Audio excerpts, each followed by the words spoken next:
नमस्कार, मैं रमेश शर्मा। आप देख रहे हैं RSN एक्सप्रेस। जैसे फ़िलहाल हम लोग हैं बरवाला में, क्योंकि नगर पालिका चुनाव है और यहाँ पर पूर्व विधायक रामनिवास घोटाला जी हमें मिले। यहाँ पे दुकान पर हम यहाँ घूम रहे थे तो यहाँ देख रहे थे तो मुलाकात हुई। इनसे बात करते हैं किस तरह से आ रहे हैं, क्या चुनाव की गर्मियों को देखते हुए या और कोई कारण है, या आने वाले समय में जैसे फतेहाबाद में कांग्रेस पार्टी की रैली है उसमें न्योता देने के लिए, और फिलहाल कांग्रेस पार्टी में अभी इन्होंने ज्वाइन भी किया और उस पर भी हम विस्तार से बात करेंगे। रामनिवास जी, स्वागत है RSN में। नमस्कार। पहले तो आपको बधाई हो दोबारा से। वैसे तो पार्टी में थे, अंदर खाते दिल तो पार्टी में था, लेकिन विधिवत दौर से फिर शामिल हो गए आप। नहीं, वो बस फाइल में नाम कौन था, बाकी मैं कांग्रेस में था। जो रजिस्टर में नाम लिखे गया दोबारा। हाँ। दोबारा लिखा गया तो कैसा फील हुआ, कैसा एक्सप्रेशन रहा आपका और कैसी खुशी है? नहीं, फील तो देखो मैं खुशी था ही। हम अगर किसी कहीं जाना होता तो हम कहीं चल जाते, हमारे को जाना तो कहीं नहीं था। हम आपके चैनल के माध्यम से भी, बाकी और भी मैं बताता रहा हूँ, हमारी विचारधारा कांग्रेस है और हमारी जन्मजात भी कांग्रेस है। तो हमारे को अच्छा है। देखो भाई, घर के अंदर आदमी अगर वापस दोबारा आता है तो खुशी तो होती है। तो बड़ा अच्छा लगा मेरे को भी अच्छा लगा। और जितने हमारे साथ हमारे भाई जितने मेरे साथ जुड़े हुए हैं सबको बड़ी खुशी हुई। बहुत फ़ोन आए। जैसे कि आदमी की जीत होती है ना, कोई इलेक्शन जीतता है, उस तरह के मेरे पास मुबारकबाद आई है। जैसे कि फतेहाबाद में आपने पिछावड़ा की वहाँ से रैली हुई, आप मुख्य अतिथि वहाँ थे, एक तरह से सम्मेलन था और रैली में तब्दील हुआ, उसका भी असर पड़ा कांग्रेस पार्टी में शामिल होने का? ना, उसका कोई असर नहीं है। अच्छा। उसका देखो भाई, ये तो मेरा काम है कि मैंने एक पूरा मन में सोच रखी है कि मैं पूरा हरियाणा के अंदर प्रोग्राम करूँगा। जैसे कि आपको पता है कि मैंने आदमपुर में वर्कर मीटिंग करी, फिर मैं नलवा में वर्कर मीटिंग करी 1 महीना पहले। और जो सम्मेलन है ये समाज की तरफ से सम्मेलन, और मेरी तरफ से सम्मेलन नहीं है। ये समाज के जो संगठन है, जितने भी संगठन है, वे लोग मेरे को बुलाते हैं कि आप हमारी बात सरकार तक पहुँचाओ और आप हमारी बात विपक्ष तक पहुँचाओ। तो जो समाज के आदमी को भूमिका निभा रहे हैं। हाँ, मैं देखो भूमिका तो ये है, कोई ना कोई तो एक आदमी तो आगे होके चलेगा नहीं। तो समाज के आदमी मेरा प्रोग्राम कर रहे हैं तो वे मेरा प्रोग्राम करेंगे, तो मैंने देखो आगे रहना पड़ेगा और समाज की बात को आगे। पार्टी के लोगों ने झंडा आपको थमा दिया? पार्टी के लोगों ने भी झंडा थमा दिया और समाज ने मेरे को थमा रखा है। वैसे मैं आपको उस दिन अगर बात करें तो भीड़ इतनी थी, आपको उम्मीद थी कि इतनी भीड़ हो जाएगी? 100%। हमें तो आपको ढूंढ रहे थे, कैमरे से मैंने गायब हो गए थे, वहाँ तो भीड़ दिखे, आप तो दिखाई नहीं दे रहे। तो मैं थोड़ा छोटा पड़ जाऊँ कहीं, मान लो पम्मी हमारे भाई पम्मी सरदार वर्गे, गोलू सरदार वर्गे, राम शुरू मदान वर्गे, बल्ले वर्गे, ये मेरे से ज़्यादा लंबे हैं तो मेरे को दबा लेते हैं ये। हाँ। तो जैसे कि चुनाव है, नगर पालिका के अलग अलग इलाकों में चुनाव होने, ड्यू चुनाव थे, तो कांग्रेस पार्टी की तरफ से किस तरह का वो होगा और क्या लगता है आपको कि इस बार के चुनाव में कैसे नतीजे आएंगे? देखो, वो तो पार्टी फैसला करेगी कि किसको चुनाव लड़ाना है। अगर सिंबल पर चुनाव लड़ाएगी तो हमारे प्रदेश अध्यक्ष जी और आदरणीय हमारे नेता चौधरी भूपेंद्र सिंह जी हुड्डा जी और भाई दीपेंद्र जी हुड्डा जी जो फैसला करेगी, जिसको उम्मीदवार बनाएंगे, हमारे से जो सलाह लेंगे हम सलाह दे देंगे। और बाकी अगर सिंबल पर नहीं लड़ाएगी तो देखो, ये चुनाव तो एक भाईचारा का चुनाव है। जो भी खड़ा है, जो भी जीते, वो हमारा। जैसे विधायक कई शामिल हुए, उसके बाद आप लोगों के जैसे फतेहाबाद में रैली होनी 29 तारीख की, उसको लेके न्योता देने के लिए अलग अलग जगह पहुंच रहे हैं। उकलाना में मंच भी टूट गया था, जनता इतनी स्टेज पे आ गई थी, क्या इसी तरह आना के सिलसिला जारी रहेगा आने का? मंच भी टूट गया और पैर का लाग भी गई काल। अच्छा। हाँ, तो बात देखो, मंच जब भी टूटे जब भीड़ है। देखो, जो ये 8 आदमियों ने ज्वाइनिंग करी है, पहली बात तो असर उसी दिन हो गया था कांग्रेस का शुरू, जिस दिन प्रदेश अध्यक्ष चौधरी उदय भान जी को बनाया और हुड्डा साहब को फ्री हैंड किया हरियाणा के अंदर, भाई सरकार बनाओ, हमारी राष्ट्रीय अध्यक्ष श्रीमती सोनिया गांधी जी ने। तो उसी दिन से असर शुरू हो गया। असर तो कुलदीप बिश्नोई जी ने खूब कर रखा, वो भी नाराज हो रहे हैं बहुत। चलो देखो, वो तो उसका काम है। देखो, वो नाराज है, राजी है, हमारी तो कोई मुलाकात नहीं हुई, मैं बताऊँ बात, ठीक है नहीं। बाकी जो मैं असर बताता हूँ कि जो आम आदमी की चर्चा चली थी पंजाब के चुनाव में, उसके बाद में बिल्कुल आम आदमी का आगे फुल स्टॉप लग गया। अच्छा। और बाकी एक कांग्रेस पार्टी की चर्चा और हुड्डा साहब की चर्चा होगी हरियाणा प्रदेश के अंदर। तो देखो, और बाकी ये 8 जो जिनको ज्वाइनिंग हुई है, जो भाई किसी कारणवश नाराज थे? नहीं, नाराज नहीं है हम, आज भी नहीं थे नाराज। हमने आपको पहले बताया, नाराज नहीं हम। तो किसी कारणवश पार्टी ने टिकट काट दी थी और उन्होंने चुनाव तो लड़ना था कि जनता ने जब जनता कहती है हल्के की तो वह चीज़ माननी पड़ती है भाई। तो हमारे बरवाड़ा हल्के की जनता ने कहा चुनाव लड़े, हम लड़े। तो पार्टी की चलो भाई, रूल नियम है कि कोई आदमी चुनाव लड़ता है तो वो कुदरती निष्कासित किया जाता है, वे रूल नियम है। तो कोई बात नहीं, रूल नियम लागू थे, उन्होंने लागू कर लिए। बाकी हमारे प्रधान जी बने हैं, पनिशमेंट देनी थी दे दी और दोबारा शामिल कर लिया। बिल्कुल शामिल। तो देखो भाई, पार्टी को जो आदमी आपके हलके में, प्रदेश में कुछ जिसका वजूद है, तो देखो उसको तो पार्टी को भी देखो इस चीज़ की तो है ज़रूर। देखो इसमें जैसे रामनिवास घोटाला की वजूद है। अब हम आते हैं आपके इलाका बरवाला हल्के में, यहाँ से आप चुनाव लड़े हैं, पे एक बार जीता है, दूसरी बार आप जीत नहीं पाए, क्यों? निर्दलीय लड़े थे, वोट अपने अच्छे लिए। तो इस बार के चुनाव में नगर पालिका का चुनाव है, एक तरह से बहुत महत्वपूर्ण चुनाव होता है, उसमें किसको समर्थन करेंगे, किस तरह का जनता से क्या अपील करेंगे, क्या कहेंगे? जो यहाँ का भ्रष्टाचार है उसको लेकर पूरे हरियाणा में चर्चा था, लाइट घोटाले, सड़क घोटाले, बहुत सारे घोटाले थे, अवैध कब्जे, उसको लेकर आप किस तरह से प्रयास करेंगे कब्जे आगे ना हो, भ्रष्टाचार ना हो, और किस तरह के छवि के व्यक्ति को यहाँ पे जनता जिताए? मेरे को एक तो समझ में नहीं आ रही, पिछली बार बीजेपी की सरकार थी, भाई जोगीराम जी बीजेपी में थे, ई बीजेपी जेजेपी की सरकार है, भाई जोगीराम जी सरकार का हिस्सा है।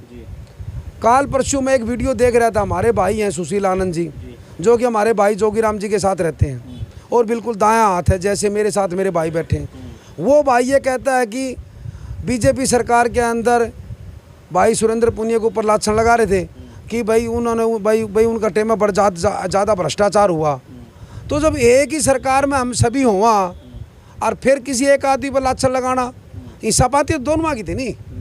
देखो इसमें कह तो 500 करोड़ की बात थी, 250 हो, और आज भी आज सरकार किसकी है? आज सरकार बीजेपी जेजेपी की है। भाई सुरेंद्र पुनिया पे एक लाछन नहीं लगा सकते, बिल्कुल बराबर का हकदार है। कौन है? भाई जोगीराम जी। ऐसे नहीं है, बराबर का हकदार है। दो भाई हो घर में, टोटा हो जाए किसी का तो टोटा तो दोनों का आधा था पांतिया होगा, ये थोड़ा गल मान ले रमेश ले लेगा टोटा, तो ऐसे नहीं है। देखो भ्रष्टाचार इन 8 सालों के अंदर दब के हुआ है। जो पैसे आए हैं वो पैसे 10 पैसे भी नहीं लगने लग रहे, बरवाला नरक बना दिया गया है। काल देखो आप 3 साल के अंदर, पहले स्वर्ग था, आपके कार्यकाल में स्वर्ग था, मार्टे में बहुत बढ़िया था बरवाला, पूछो आप किसी को। तो ऐसे क्या वो हुआ जैसे आप यहाँ से हार गए, उसके बाद ये हालात एकदम से किस तरह से पैदा हो गए? नहीं, हार जीत तो एक लगी हुई है भाई, हार जीत तो एक मान ले हिस्सा है मनुष्य का। जो चुनाव लड़ेगा वो हारे बिगा, चुनाव लड़ेगा वो जीतते बिगा। इतनी खस्ता हालत एकदम से कैसे होगी जब आपने विकास कार्य किए हैं, आप लोगों ने प्रोग्रेस किया है, बरवाला को चमकाने का काम किया है, उस फिर एकदम से खराब क्यों हुआ? क्यों प्रोग्रेस जो हुई, जो उस टाइम की घपला नहीं हुए या भ्रष्टाचार नहीं हुआ या भ्रष्टाचार हुए, उस कारण से यहाँ इस तरह के हालात होते रहे? अनुभव नहीं है, अनुभव नहीं है, बात अनुभव का है। जोर आजमाते हैं, जोर नहीं आजमाना चाहिए, जो पैसा आता है उसको तरीके से लगाना चाहिए। अनुभव नहीं है भाई, अनुभव होना जरूरी है काम का। हमारे टाइम में बढ़िया काम होते थे। अब जैसे हम चुनाव की बात करें, मैं वही आपने उसको घुमा दिया, कहीं और ले गए, बात में हम टॉपिक पे आते हैं। जो अब प्रधान पद का चुनाव अहम है, यहाँ पे पार्षद तो लड़ेंगे अलग अलग, आपका समर्थन कैसे बंदे के साथ होगा? देखो मैं कांग्रेस पार्टी के अंदर हूँ, जो नेता देखो काल भी हम चंडीगढ़ थे, नहीं काल हम दीपेंद्र भाई जी के साथ थे और परसों हम चंडीगढ़ थे कांग्रेस कमेटी के ऑफिस में, वहाँ पर भी चर्चा थी कि देखो भाई ये पार्टी फैसला करेगी, नेता तय करेंगे भाई सिंबल पर चुनाव। अगर देखो सिंबल पर चुनाव लड़ेंगे तो देखो उसके बारे में अकेला फैसला नहीं कर सकता। सिंबल पर चुनाव लड़ेंगे तो पार्टी के जो नेता आदेश देंगे वो काम हम करेंगे, हमारी सलाह दे देंगे कि बरवाड़े के अंदर यह आदमी इसमें मौजूद है। और बाकी पार्टी अगर सिंबल पर चुनाव नहीं लड़ाती तो मेरी बरवाड़ा वासियों से एक अपील है कि अच्छे आदमी को चुनो, जो जनता के काम आए, ईमानदार आदमी को चुनो, जो जनता का काम आए, 24 घंटे खड़े रहो। बाकी इलेक्शन में तो सारे कहे मैं काम आऊँगा भाई। हमारा बरवाड़ा में जब 3 साल पहले चुनाव था, सारे कहे कर दे भाई हम पेरिस बना देंगे, फलाना बना देंगे, वीडियो चलती थी बोला भाई हम कड़के तान मारांगा। अब बरवाड़ा ने कड़के तान तो मार दिया भाई, क्या करें? देख लो कड़के तान नहीं मारा, सारा बरवाड़ा कड़के तान मार रहा क्या है। तो आप देखो भाई, देखो बढ़िया आदमी को वोट देना चाहिए, हम तो ये कहते हैं। बढ़िया कैसा होता है व्यक्ति? बढ़िया तो देखो भाई आचार विचार बढ़िया, देखने में अच्छा हो, सुंदर ना देखने में नहीं, वो तो देखने के तो भगवान ने 2 रूप बनाए भाई, उसके अंदर कुछ नहीं बात। आदमी का दिल साफ चाहिए, घर आजावड़े की इज्जत करे, काम की कोशिश करे। काम कई बार सबके नहीं बनते, ठीक है नहीं, ईमानदार आदमी, वो सबको पता है। बरवाड़ा तो भाई हमारा छोटा ही कस्बा है, ये तो उपमंडल मार्टे में बन गया था, नहीं तो लोग इसको भाई महावीर जी है दाढ़ी वाले से अपना कुमारा में, इनका बल्ले का परिवार पूछ लेना। जब मैं 2009 में बरवाड़ा आया तो कहता था मेरा गाँव है, ठीक है नहीं, कस्बा है, परंतु शहर बन गया है, शहर में चुनाव है। तो आपको क्या लगता है, बहुत सारे जैसे जेजेपी बीजेपी का अलायंस की सरकार है, इनेलो का भी कैंडिडेट यहाँ पे आएगा, कांग्रेस का भी आएगा, हो सकता है आम पार्टी का भी और निर्दलीय भी लड़ेंगे। तो अगर कांग्रेस पार्टी सिंबल पे चुनाव लड़ेगी तो क्या लगता है बरवाला की सीट कांग्रेस पार्टी की झोली में जा सकती है? बिल्कुल 100% कांग्रेस पार्टी की झोली में जाएगी अगर सिंबल पर चुनाव लड़ती है। और बढ़िया सुझाव से हम चुनाव हमारे कैंडिडेट को उतारेंगे। तो आज बरवाला का दौरा करने का क्या कारण था, चुनाव को लेकर या फतेहाबाद की रैली को लेकर? देखो फतेहाबाद की रैली का भी एक आप लगा लो चाहिए, बाकी मैं हफ्ता में 2 दिन में आता हूँ बरवाला। अब ये मैं जैसे संडे की मेरी रैली थी, सोमवार को मैं चंडीगढ़ चल गया, कल मैं दीपेंद्र जी के साथ चल गया, तो आज फिर मैं 2-4 जगह मेरे को भाई ऊँच नीचे में भी जाना था और बाकी रैली का भी मैं निमंत्रण देने के लिए आया हूँ कि 29 तारीख की रैली है, वहाँ पर मेरे ख्याल में लाखों की भीड़ जाएगी और रैली इतिहास रचेगी वहाँ पर का। समय देने के लिए बहुत बहुत धन्यवाद। थैंक यू, धन्यवाद आपका भी, धन्यवाद। बाकी पूछ लो जी, जैसे कि जो अब हमने बात की रामनिवास घोडेला जी से, मेन हमने फोकस किया बरवाला में जो चुनाव है उसको लेकर। इन्होंने कहा कि अगर कांग्रेस पार्टी सिंबल पे चुनाव लड़ेगी तो कांग्रेस पार्टी की जीत होगी। कुछ लोग यहाँ बैठे इनसे बात करते हैं। आप बताइए कि क्या लगता है चुनाव कैसे होने वाला है? चुनाव बहुत अच्छा होगा पार्टी के, अगर हमारा कांग्रेस पार्टी का आता है तो जीत होगी उसकी अच्छे वोटों से। कांग्रेस पार्टी के आता है तो जीत होगी। जनता से क्या अपील करेंगे, कैसे व्यक्ति को ले चुनाव जो लड़ेंगे मैदान में उतरेंगे, किस तरह के व्यक्ति को वोट देना चाहिए, भ्रष्टाचारी को या भ्रष्टाचार ना करने वाले को, किस तरह के व्यक्ति को? भाई भ्रष्टाचार वाला तो किसी काम का ही को नहीं, भ्रष्टाचारी तो पहले बतेरे पटड़े हो रहे हैं। तो आगे बढ़िया बंदा चुनेंगे और अच्छे बंदे को कोई टिकट मिलेगी। आप बताओ जी, आप क्या कहोगे जैसे चुनाव को लेकर? चुनाव को जी हमारे जैसे कैसे लोगों को चुनाव में मैदान में उतरना चाहिए और कैसे लोगों को वोट देना? अच्छे आदमी को मतलब वोट देना चाहिए, अच्छे आदमी को मैदान में उतरना चाहिए।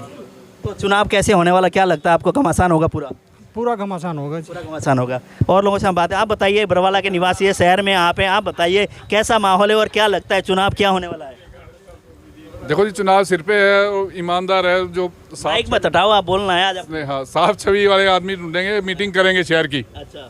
और बिल्कुल बढ़िया आदमी ढूंढेंगे, काम करने की जिसकी नीयत हो, साफ छवि का हो, भ्रष्टाचार मुक्त का हो। तो अभी मैदान में बहुत सारे उतर चुके हैं एक तरह से। आपको बताओ, रामकेश बंसल है, एक रमेश बैटरी वाला है, एक धीरा जाट हैं, बहुत सारे। और नहीं आए हैं जी, पूरे अभी नहीं आए हैं कैंडिडेट, अभी आने दो कैंडिडेट्स को। हाँ, सब कैंडिडेट को आने दो, फिर हम तोलेंगे, नॉमिनेशन होने दो, उसके बाद में शहर का फैसला करेंगे, फिर हम अपना आदमी चुनेंगे, कैंडिडेट चुनेंगे। जैसे झेलते रहते हो आपके सामने तल, यहाँ पे एक तरह से ना बोटिंग चलती रहती है बरसात के टाइम, नाव चलते रहते हैं, वो बंद हो, उसकी समस्या हल हो, उसमें किस तरह से आपकी भूमिका होगी और किस तरह से आप उनको जो वोट मांगने आए उनसे आप वादा करवाएंगे? भाई यही उन्हीं से उम्मीद करेंगे, उन्हीं से यही वादे लेंगे हम लोग कि शहर का भला कैसे हो, कौन कर सकता है शहर का भला, हम उसी आदमी को ही चुनेंगे जी। तो हमने बात की, बरवाला के निवासी हैं, शहर के निवासी हैं, इन लोगों का ये कहना है कि अच्छे लोगों को चुनेंगे, अच्छे लोगों से। जैसे अभी तो मैदान में बहुत सारे लोग कूदेंगे, आने वाले हैं, कई लोग कहते हैं 10 से 15 लोग होंगे जो प्रधान पद के उम्मीदवार के खड़े होंगे, कई लोग कहते हैं 4-5 होंगे, लेकिन देखने वाली बात होगी कि कितने लोग मैदान में कूदेंगे और कौन डंके की चोट पर यहाँ से जीत हासिल करेगा। जैसे यहाँ अभी फिलहाल अगर बात करें तो रामनिवास घोडेला यहाँ बरवाला में आए तो उनके एक समर्थक हैं, उनके मिलने वाले हैं जो साथ में बैठे हैं, चाय पानी का प्रोग्राम यहाँ पे चल रहा है। लेकिन इन्होंने कहा कि मैं तो वैसे जो रैली फतेहाबाद में होने वाली उसके लिए यहाँ पे आए और बाकी हफ्ते में 2 बार मैं बरवाला अपने हलके में पहुँचता रहता हूँ। इस तरह की हमने बातचीत की। इस खबर को ज़्यादा से ज़्यादा शेयर करें, कमेंट करें और RSN एक्सप्रेस को पेज को लाइक करें और फॉलो करें।